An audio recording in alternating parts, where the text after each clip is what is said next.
I'm Cody Kinsey, and I am doing a brief history on World War II and a little bit of my family history as well. Alright, we'll start off with World War II. We were trying to go into war. We were trying to stay neutral. We were shipping stuff over to the British, which caused controversy here in the United States, and we were just not trying to get into the war because we did not want that. Anyways, Japan takes these fighter bombers and decided to go shoot us and bomb us in Pearl Harbor. Oh.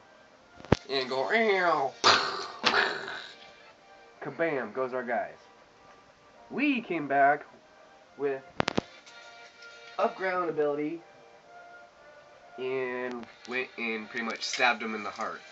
Which pretty much means is we dropped a nuclear bomb on Nagasaki and Hiroshima and fried every Jap that there was. Making it very clear in history we are not to be fooled with or terrorized. As soon as 9/11, we went over there and killed them too, so hey, what goes around comes around. After that, we decided to jump into the war. Germany, the 10 guys who represent Germany, they were taken all over the place. Paris, Australia, or Austria, and all over Eastern Europe. So, what we do is we send over a lot of battleships. We go head to head with these guys. Given everyone else's troops, plus our own, we are here. We are a whole mix of different colors. We got these guys, us, Paris, Britain. You see us. We're coming. Okay.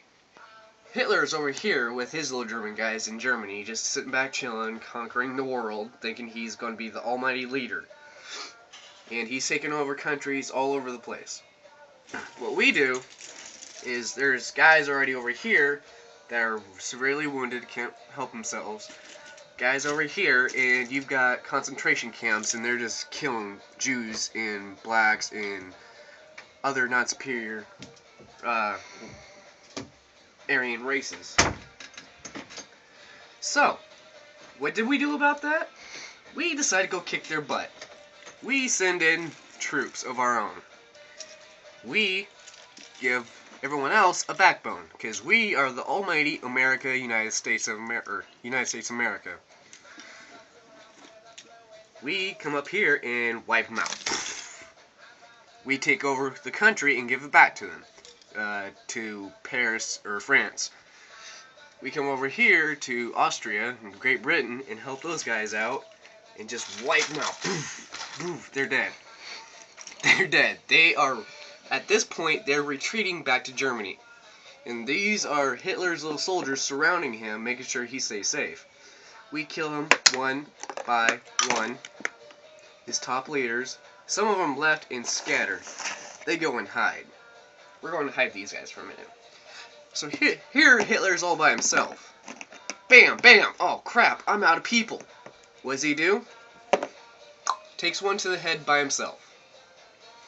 You think that'd be the end of the story. Still, we'd want to make sure that there will be no rise to power ever again on Germany's side. So what we do is we go and hunt down the rest of his main leaders. And one by one, they get exterminated. Poof, gone. We get Germany, we take out everything. We take their money, we call it even, and give it back to the rest of the world. And we pretty much just whooped Germany's ass. Germany's butt. So, that leaves us with the end of World War II. And we come home and we're hurrah, happy hooray. Couple things with this war. It helped the economy get boosted back up because people needed jobs. Jobs create money, and money flow helps the economy raise up. We were in the Depression, where there was inflation of money. It just went puff, gone, overnight. People withdraw money from all the banks and therefore closed everything. The banks could not deal with that many people drawing all the money out because they were on loans or cash allowances. Yeah, we are not doing that ever again. We made sure we put in laws and protection orders to help our pretty much economy stay stable.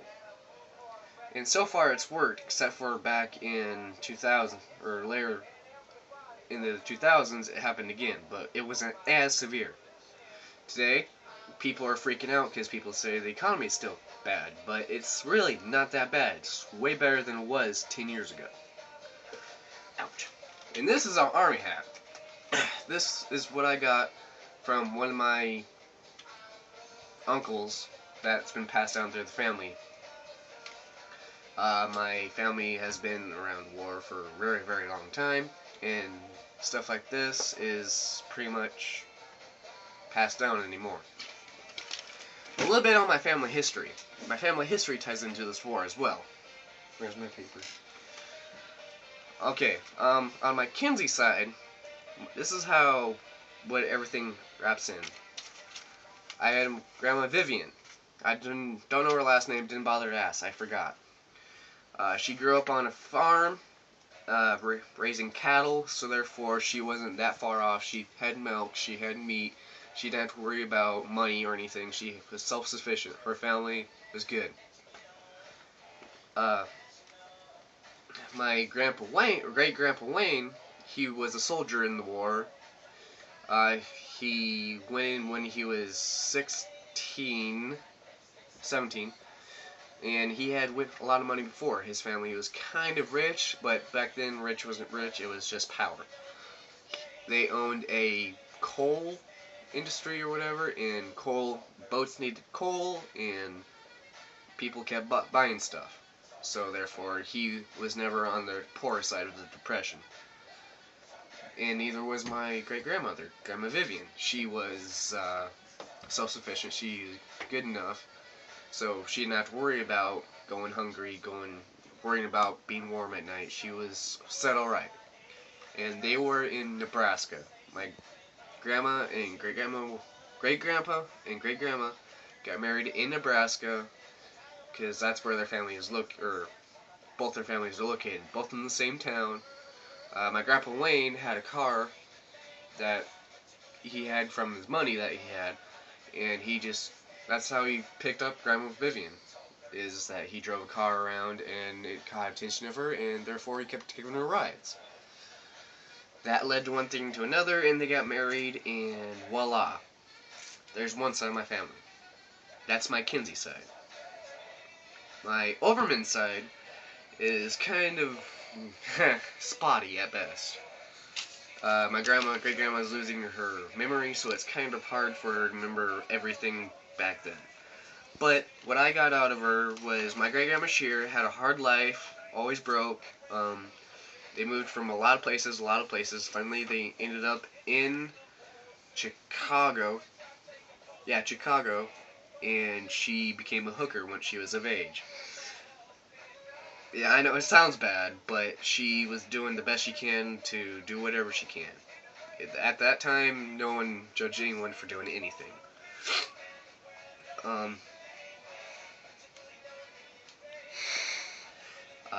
That's when she became a hooker. That's when she met my great-great-grandfather, Grandpa Overman. His name was Doug, and he was a fisherman from California. He liked to go and get crab and seafood and all that good shit. Shrimp, I think, too. It doesn't say on here, but I'm pretty sure he included shrimp.